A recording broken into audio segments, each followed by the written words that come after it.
Assalamu alaikum. Чарбакерлер кандайсыңар? Жаз башталып, мал төлдөп баштадыбы? Биздин чарбада болсо койдун төлү болуп атат.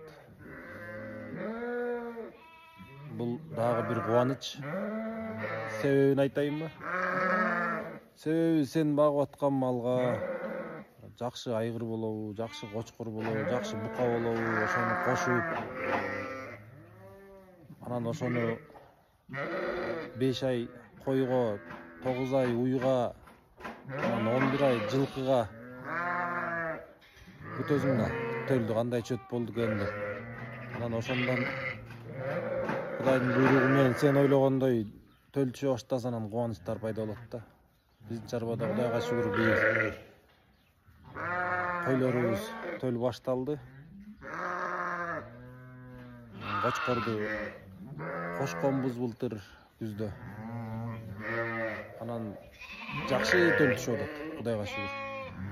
Жакшы кубанычтабыз. Бул эмнени билгизет? Бул селекция, бул малдын сапаты оңолуп аткандагысы.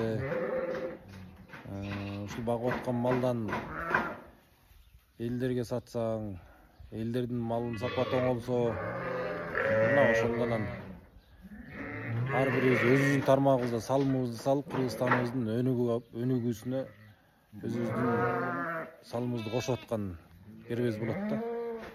Ар бириңердин чарбаңарда береке болсун, мал жаныңар аман эсен төлдөсүн. Анан албетте үй бүлөңөргө ынтымак, береке, ар дайым ден соолукта, ийгиликте болгула. Орозоңор кабыл болсун, урматтуу момун мусулмандар.